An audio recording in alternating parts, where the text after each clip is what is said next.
Good morning. This is Rajesh Sharma.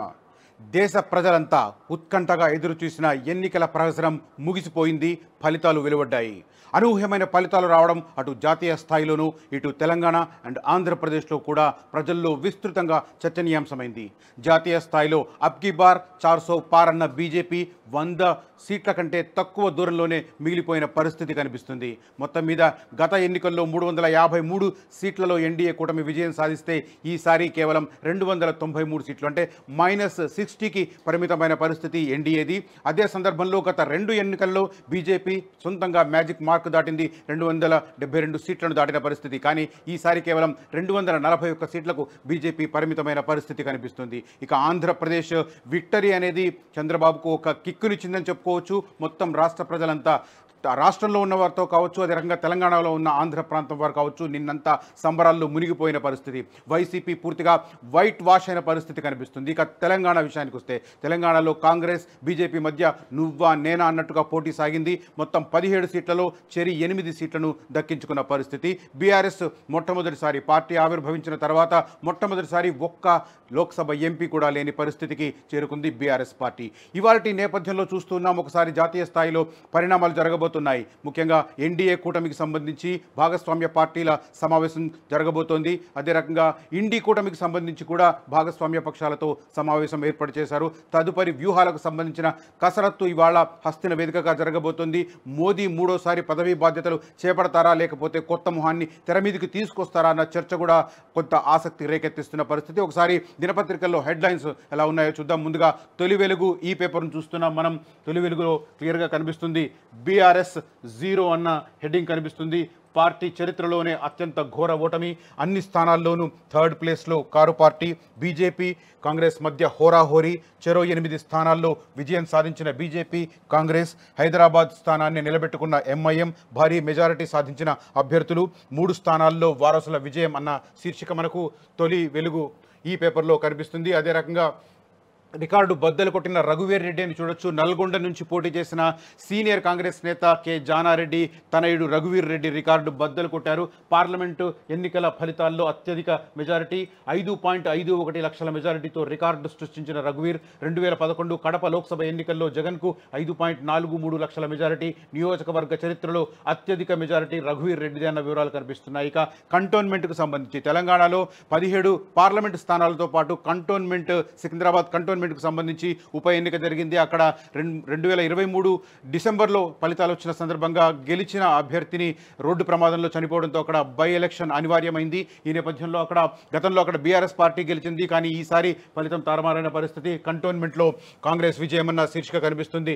13,000 మెజారిటీతో గెలిచిన Shri Ganesh BRS అభ్యర్థి నివేదిత ఓటమి. లాస్యనందిత మృతితో ఉప ఎన్నిక బీఆర్ఎస్ చేజారిన సిట్టింగ్ స్థానమని కనిపిస్తుంది. ఇక తెలంగాణ అసెంబ్లీ నంబర్ను ఒకసారి చూస్తే బీఆర్ఎస్ గతంలో 39 సీట్లలో గెలిచింది. అందులో 3 పార్టీ మారిన పరిస్థితి. ఇప్పుడు తాజాగా ఇంకొక సీట్ కూడా కోల్పోయింది. అంటే ఇప్పుడు శాసనసభలో బీఆర్ఎస్ పార్టీ పరిస్థితి 35 సీట్లకు పరిమితమైన పరిస్థితి. ఇక ఈనాడు దినపత్రిక చూద్దాం.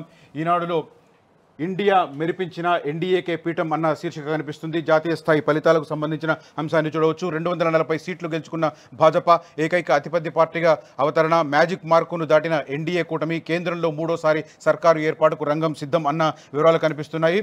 తెలుగుదేశం జేడీయూలతో కలిసి వచ్చిన పొత్తు. మళ్ళీ ప్రధానిగా నరేంద్ర మోదీ.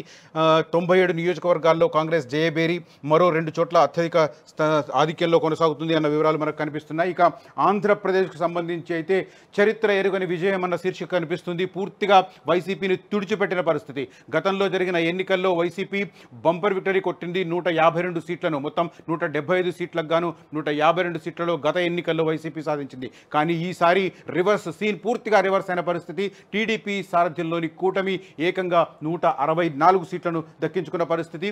వైసీపీ కేవలం అధికారంలో ఉండి ఎన్నికలను ఎదుర్కొన్న వైసీపీ కేవలం 11 సీట్లకు పరిమితమైంది. ఈ నేపథ్యంలోనే పదవి నుంచి దిగిపోతున్న ముఖ్యమంత్రి జగన్మోహన్ రెడ్డి నిన్న మీడియాతో మాట్లాడుతూ ఏకంగా కంట నీరు పెట్టుకున్న పరిస్థితి.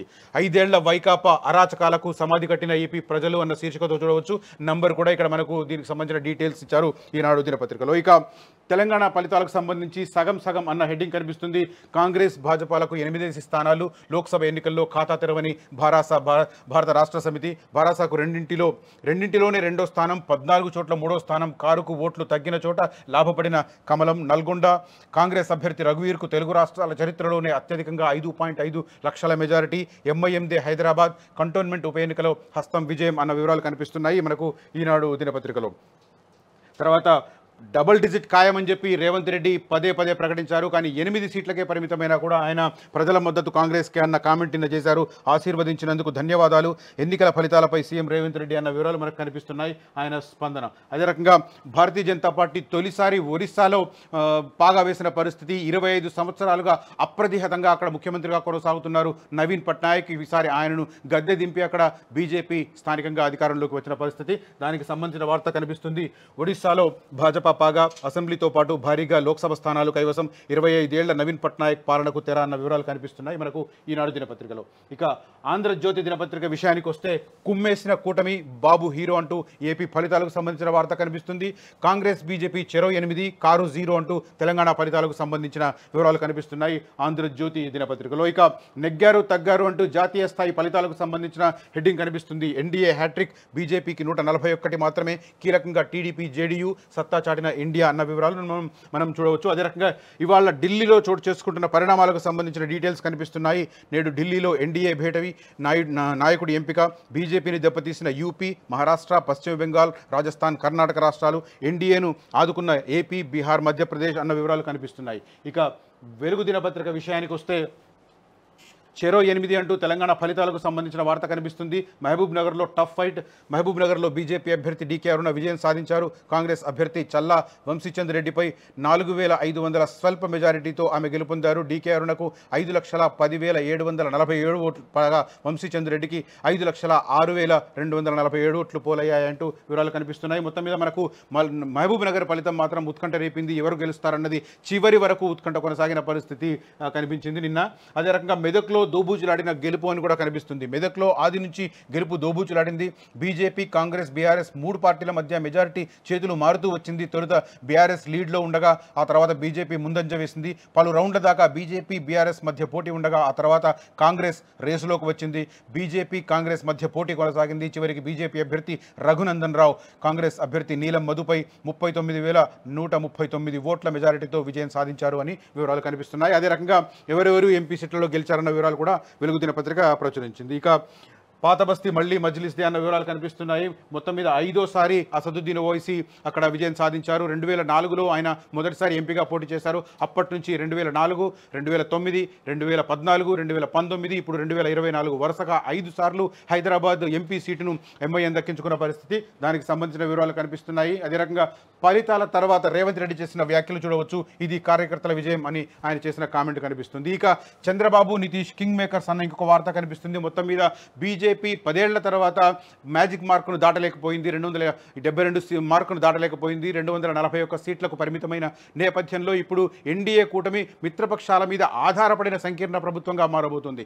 గత 10 సంవత్సరాలుగా కూడా సంకీర్ణ ప్రభుత్వమే కొనసాగిన బీజేపీకి సొంతంగా మెజారిటీ ఉండడంతో మిత్రపక్షాల మీద పెద్దగా ఆధారపడని పరిస్థితి. అట్లాంటప్పుడు ఈ తొలిసారి దేశంలో మరోసారి అంటే 10 ఏళ్ల తర్వాత సంకీర్ణ శకం మళ్ళీ మొదలైంది అని చెప్పుకోవచ్చు. దానికి సంబంధించిన వివరాలు కనిపిస్తున్నాయి. చంద్రబాబు దగ్గర 16 సీట్లు, నితీష్ కుమార్ దగ్గర 12 సీట్లు ఉండడం ఇప్పుడు కీలకంగా కనిపిస్తుంది. ఇక నమస్తే తెలంగాణ గెలిచి ఓడిన మోదీ పార్టీ అని హెడ్డింగ్ పెట్టింది. మొత్తం మీద బీజేపీకి సంబంధించిన టార్గెట్ను నమస్తే తెలంగాణ ఇంకా కొనసాగిస్తున్న పరిస్థితి. అదే రకంగా ఈ కామెంట్ కనిపిస్తుంది. లోక్సభ ఎన్నికల్లో మ్యాజిక్ ఫిగర్ దాటని బీజేపీ, 300 చేరని ఎన్డీఏ, 100లోపై కాంగ్రెస్, మిత్రులతో కలిసి 233 ఓటరు విలక్షణ తీర్పు. ఏపీలో టీడీపీ కూటమి ఘన విజయం, జగన్ భావోద్వేగం, రాజీనామాను ఆమోదించిన గవర్నర్ అన్న వివరాలు కనిపిస్తున్నాయి.